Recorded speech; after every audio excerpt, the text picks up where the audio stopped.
सभी defence pensioner बंधु को Narendra Kumar wellness consultant entrepreneur trainer की ओर से नमस्कार।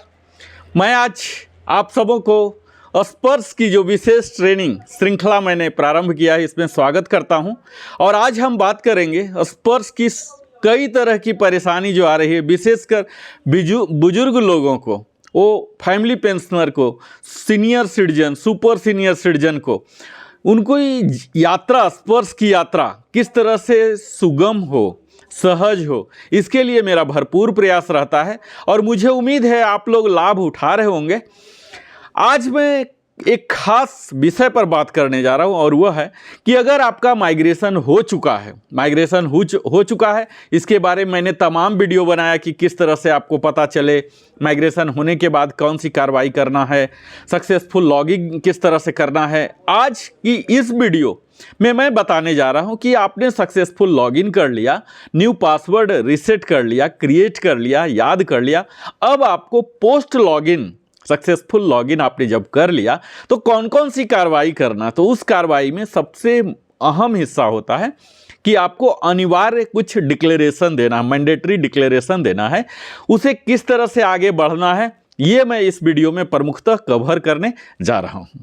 आप सबों से वीडियो में प्रारंभ करूं इससे विनम्र निवेदन करता हूं कि अगर आप हमारे लिविंग हैप्पीली यूट्यूब चैनल में पहली बार आए हैं या फिर अभी तक सब्सक्राइब नहीं किए हैं तो निडर होते हुए आप सब्सक्राइब करें। पहली बार हो सकता है जीमेल का आईडी वहां पूछा जाए, आप सब्सक्राइब करें, इससे हमारे मनोबल बढ़ते हैं, जिससे मैं और भी बेहतर वीडियो बना सकता हूं, बड़ी टीम लगा सकता हूं जो कि आपके लिए प्रामाणिक सूचना ला सकते हैं, बेहतर एडिटिंग कर सकते हैं। आप सब जब लाइक करते हैं तो हमारा और भी उत्साह बढ़ता है। आप अपने सगे संबंधियों के साथ भी साझा करें ताकि वो भी लाभान्वित हों और बेल आइकन तो अवश्य ही पुश करें ताकि मेरे द्वारा लोड किए हुए सारे वीडियो का नोटिफिकेशन आपको मिलता रहे निर्बाध रूप से। तो आइए हम स्पर्श के बारे में बात करते हैं कि स्पर्श अगर आपका सक्सेसफुल लॉगिन हो गया है तो लॉगिन करने के बाद क्या करना है, मैंडेटरी डिक्लेरेशन किस तरह से सबमिट करना है। तो आपने सबसे पहले अपने यूजर क्रेडेंशियल यानी कि स्पर्श यूजर आईडी जो कि 12 लेटर का पासवर्ड, 12 लेटर का जो स्पर्श पीपीओ नंबर था, 01 सफिक्स करके सर्विस पेंशनर ने और 02 सफिक्स करके फैमिली पेंशनर ने, और अपने जो पासवर्ड क्रिएट किए थे इससे लॉगिन कर लिए, वेलकम करके आपका नाम आ गया। अब जैसे ही आप करेंगे यहाँ से आपको कुछ ज़रूरी इन्फॉर्मेशन आपसे मांगी जाएगी, जैसे रीएम्प्लॉयमेंट के बारे में, ओवर पेमेंट किया गया है, अगर ओवर पेमेंट कर दिया जाता है तो रिकवरी देना होगा, आधार नंबर वगैरह देना है। इसके लिए आपको यहीं जब मैंडेटरी डिक्लेरेशन करते रहेंगे तो सीडैक जहाँ की आधार की सारी बायोमेट्रिक है, ये दोनों को इंटरफेस कराता है, आधार और ऑथेंटिकेशन पेज से कराया जाएगा जहां की आपसे आधार नंबर पूछा जाएगा, सेंड ओटीपी क्लिक करना होगा, तब आपके रजिस्टर्ड मोबाइल पर ओटीपी आएंगे और उस ओटीपी को आप फिर से जब देंगे तो यह ऑथराइज हो जाता है, उनके अपने डाटा को साझा करने के लिए वो अधिकृत हो जाते हैं और तब फिर आपको सबमिट करते हैं। आप जब सबमिट कर देते हैं तब आपको कुछ कार्रवाई और करने होते हैं और फिर वो लॉग आउट हो जाएगा। पहला बार जब ये सब करेंगे ओटीपी वगैरह तो लॉग आउट हो जाएगा।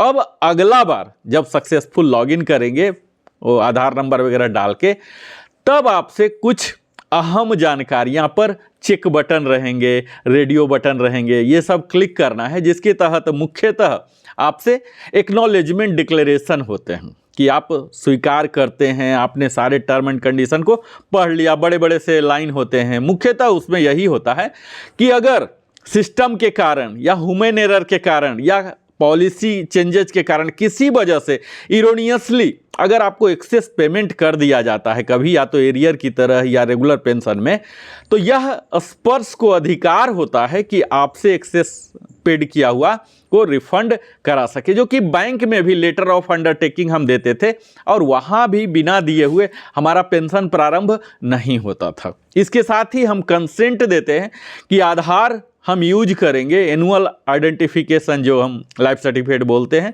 डीएलसी के मार्फत से देते हैं, जीवन प्रमाण के द्वारा देते हैं।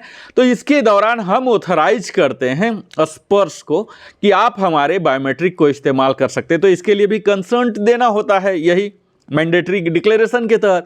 इसके साथ ही हम कंसेंट देते हैं कि आप हमें नोटिफिकेशन दीजिए।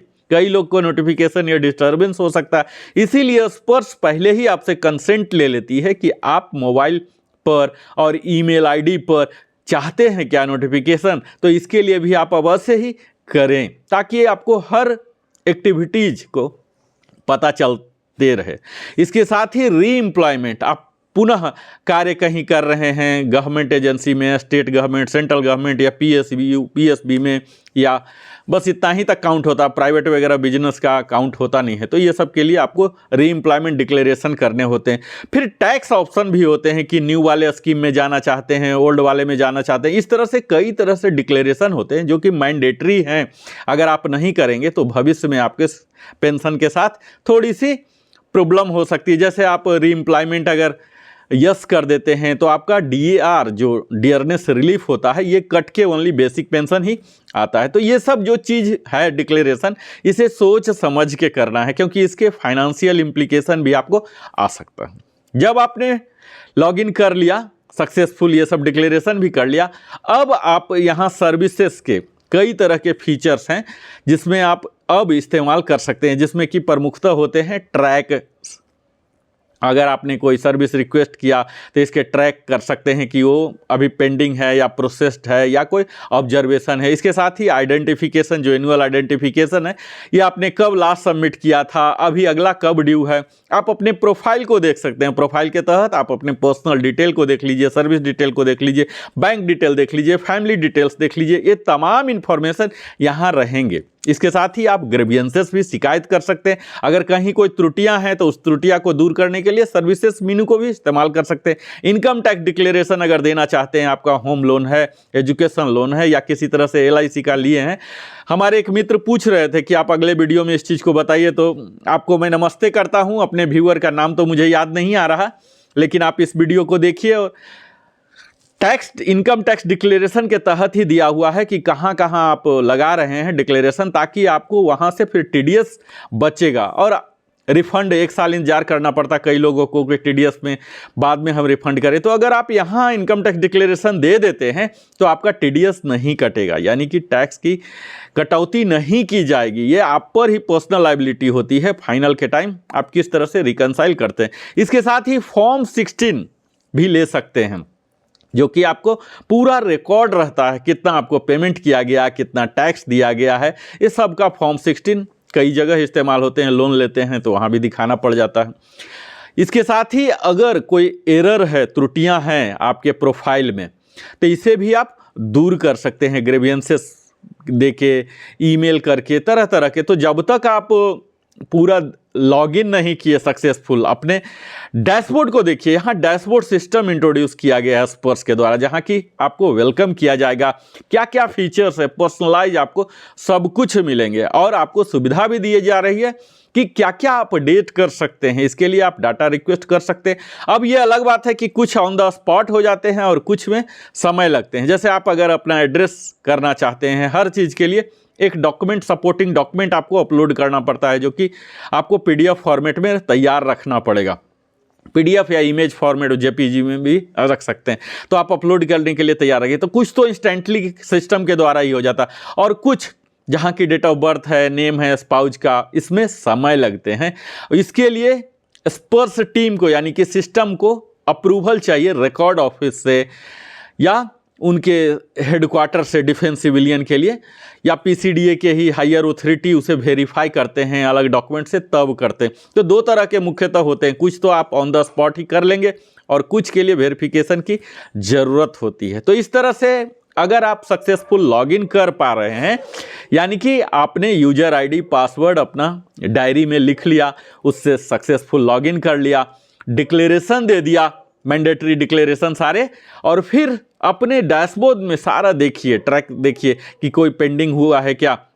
इसमें यहाँ थोड़ी सी कमी है स्पर्श में कि एक पेंडिंग होने से अगला एक्सेप्ट नहीं करता है। इसको थोड़ी सी स्पर्स के टीम को सुधार करने की ज़रूरत है। कई बार ऐसे होते हैं, छोटी सी त्रुटि रहती है, फिर एक कोई बड़ा त्रुटि मिल जाता है। तो यहाँ मल्टीपल ट्रैकिंग के लिए भी परमिट करना चाहिए और उन्हें जिस तरह से स्टैगर्ड मैनर है इस तरह से वो करके कर सकते हैं, लेकिन लोगों के साइड से इनपुट के लिए वहाँ देना चाहिए। तो आप मेरे साथ निरंतर बने रहते हैं। स्पर्स की इस खास ट्रेनिंग मैंने खासकर बुजुर्ग लोगों के लिए, बुजुर्ग पेंशनर, चाहे वो डिफेंस सिविलियन ही हो, अक्सर डिफेंस सिविलियन पूरे 60 साल के बाद रिटायर होते हैं, उन्हें ज़्यादा सहारे की ज़रूरत होती है। हमसे कई डिफेंस ऑफिसर ने भी आग्रह किया कमेंट के द्वारा कि आप हमारे बारे में भी बोलें। सर, आप लोग हमारे लिए आदरणीय हैं।